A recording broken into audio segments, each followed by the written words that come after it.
Brought to you by V-Guard, co-powered by Sensodyne and Vimal. ಬಾಯಲ್ಲಿ ಹೇಳಿ ಕೇಸರಿ. Associate sponsor Ultratech Cement. If coalition is intact, that means you are hand in glove. ಅಂದರೆ ನಿಮ್ಗೆ ಗೊತ್ತಿದೆ ಎಲ್ಲಾನು. ನೀವು ಪ್ರಜ್ವಲ್ ಎಲ್ಲಿ ಹುಡುಕಕ್ಕೆ ಇವ್ರಿಗೆ ಆಗ್ತಾ ಇಲ್ವಾ? ಕೇಂದ್ರ ಸರ್ಕಾರ ಏನು ಸಹಕಾರ ಮಾಡ್ತಾ ಇದ್ದಾರೆ ಅವರು? ಯಾವುದೋ ಒಂದು ಸಣ್ಣ ಪುಟ್ಟ ಕ್ರೈಮ್ ಇದ್ದರೆ ಪರವಾಗಿಲ್ಲ ಆದ್ಯತೆ ಮೇರೆಗೆ ನೀವು ತಗೋಬೋದು. ಇಂಥ ಒಂದು ದೊಡ್ಡ ಇದು ನಿಮ್ಮ ಅಲಯನ್ಸ್ ಪಾರ್ಟ್ನರ್ ಮಾಡಿದ್ದಾರೆ, ನೀವೇ ಅವನಿಗೆ ದೇಶದಿಂದ ಓಡಿಸ್ಬಿಟ್ಟು ಬ್ಲೂ ನೋಟಿಸ್ ಅಂತ ಬ್ಲೂ ಕಾರ್ನರ್ ನೋಟಿಸ್ ಅಂತ ಕೊಟ್ಟಿದ್ರು ಕೂಡ ಅದಕ್ಕೆ ಸಹಕಾರ ಮಾಡಲಾರ್ದೆ, ಅವರು ಪಾಸ್ಪೋರ್ಟ್ ಕೂಡ ರದ್ದು ಮಾಡಲಾರ್ದೆ, ಡಿಪ್ಲೊಮ್ಯಾಟಿಕ್ ಪಾಸ್ಪೋರ್ಟ್ ರದ್ದು ಮಾಡಲಾರ್ದೆ ಇವತ್ತು ನಮಗೆ ಬಂದು ಪ್ರವಚನ ನೀಡ್ತಾ ಇದ್ದೀರಾ ನೀವು? ನಿಮ್ಮಿಂದ ಏನಾಗಿದೆ ಹೇಳಿ?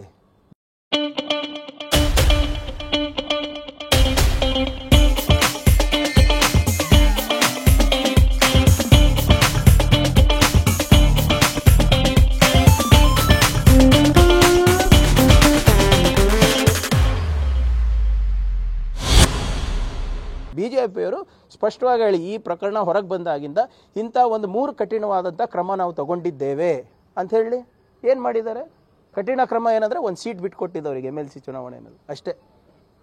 ಅದು ಬಿಟ್ಟರೆ ಬೇರೆ ಇವರೆಲ್ಲರೂ ಕೂಡ ಇದರಲ್ಲಿ ಒಗ್ಗಟ್ಟಾಗಿ ಒಮ್ಮನಸ್ದಿಂದ ಈ ಪ್ರಕರಣವನ್ನು ಮುಚ್ಚಾಕಬೇಕು, ದಾರಿ ತಪ್ಪಿಸ್ಬೇಕು ಅಂತ JDS BJPಯವರು ಮಾಡ್ತಾ ಇದ್ದಾರೆ. ಹುಡುಕೋದ್ರಲ್ಲೇ ಇಲ್ಲ, ನಮಗೇನು ಸಹಕಾರ ನೀಡ್ತಾ ಇದ್ದಾರೆ ಇವರೇ? ಒಂದು ರಾಜ್ಯ ಸರ್ಕಾರದ ತಂಡ ಆಗಿ ನಮ್ಮದು ಇತಿಮಿತಿ ಇರ್ತದೆ. ಬೇರೆ ರಾಜ್ಯದಲ್ಲಿ ಕೂಡ ನಾವು ಹೋಗಿ ನಾವು ಕಾರ್ಯಾಚರಣೆ ನಡೆಸಬೇಕು ಅಂದರೆ ಲೋಕಲ್ ಪೊಲೀಸ್ ಅವರ ಸಹಕಾರ ಬೇಕಾಗ್ತದೆ, ನಮಗೆ ಲೋಕಲ್ ತಂಡಗಳು ಬೇಕಾಗ್ತವೆ ನಮಗೆ. ಇದು ಅಂತಾರಾಷ್ಟ್ರೀಯ ಮಟ್ಟದಲ್ಲಿ ಇರಬೇಕಾದ್ರೆ ರಾಜ್ಯ ಸರ್ಕಾರದವರು ಏನು ಶಕ್ತಿ ಮೀರಿ ಮಾಡಬೇಕಾಗ್ತದೆ, ಅದಕ್ಕೆ ಇವ್ರು ಸಹಕಾರ ಮಾಡಬೇಕಲ್ಲ. ಇವ್ರ ಸಹಕಾರ ಎಲ್ಲಿದೆ? ಒಂದು ಪತ್ರನ ಯಾರಾದರೂ ಅವರು BJPಯವ್ರು ಬರೆದಿದ್ದಾರಾ? ಇಲ್ಲಿ ರಾಜ್ಯ ಸರ್ಕಾರದಿಂದ ಇಂಥದ್ದು ಒಂದು ಕ್ರೈಮ್ ಆಗಿದೆ, ಇದಕ್ಕೆ ನಾವು ಸಪೋರ್ಟ್ ಮಾಡೋದಿಲ್ಲ, ಇದಕ್ಕೆ ದಯವಿಟ್ಟು ಸಹಕಾರ ಕೊಡಿ ಅಮಿತ್ ಶಾ ಅವರಂತ ಬರೆದಿದ್ದಾರಾ ಯಾರನ್ನ? ಅಥವಾ ಅಮಿತ್ ಶಾ ಅವರನ್ನ ಏನಾದರೂ ಇಂಟರ್ಪೋಲಿಗೆ ಬರೆದಿದ್ದಾರಾ? ಅಥವಾ NIAದವ್ರಿಗೆ ಬರೆದಿದ್ದಾರಾ? ಅಥವಾ NIAದವ್ರು ಯಾರಿಗಾನ ಬರೆದಿದ್ದಾರಾ? ಇಲ್ಲಪ್ಪ ಇವರು ಇಂಥ ಜರ್ಮನಿಯಲ್ಲಿ ಇದ್ದಾರೆ ಅಥವಾ ಬೇರೆ ಯಾವುದೋ ಯುರೋಪಿಯನ್ ಕಂಟ್ರಿನಲ್ಲಿ ಇರ್ಬೋದು, ಇದಕ್ಕೆ ನಮ್ಗೆ ಸಹಕಾರ ಮಾಡಿ ನಮ್ಮ ದೇಶಕ್ಕೆ ಅಂತ ಹೇಳಿದಾರಾ? ಇಲ್ಲ. ಮತ್ತು ಅವ್ರ ಜವಾಬ್ದಾರಿ ಏನು? ಅವ್ರು ಮಾತ್ರ ಮೈ ಮೇಲೆ ಎಣ್ಣೆ ಹಾಕೊಂಡು ಕೂತ್ಕೊಳ್ಬೇಕು, ಎಲ್ಲನೂ ಕಾಂಗ್ರೆಸ್ ಮೇಲೆ ಗೂಬೆ ಕೂಡ್ಸೋದು. ಸರ್, ಈಗ ಕುಮಾರ್ ನೋಡಿ, ವಿ ನೀಡ್ ಸಪೋರ್ಟ್ ಅಲ್ವಾ ಸರ್? ಇದು ಏನು ನಾವು ಅವ್ರು ಹೋಗಿ ಏನು ಆಂಧ್ರದಲ್ಲಿದ್ದರೋ ಡೆಲ್ಲಿನಲ್ಲಿದ್ದರೋ ಅಂತ ಕರ್ಕೊಂಡು ಬರ್ಬೋದಾಗಿತ್ತು. ಎಲ್ಲ ಫ್ರಾಂಕ್ಫರ್ಟ್ನಲ್ಲಿದ್ದಾರೋ ಜರ್ಮನಿನಲ್ಲಿದ್ದಾರೋ ಯಾವುದೋ ಅಲ್ಲಿಂದ ಏನಾಗಿದೆ, ನಿಮ್ಮ ಒಂದು ಕಡೆ ವೀಸಾ ಸಿಕ್ಕಿದ್ರೆ ಹಲವಾರು ದೇಶಗಳಿಗೆ ಹೋಗಿ ಬರ್ಬೋದು.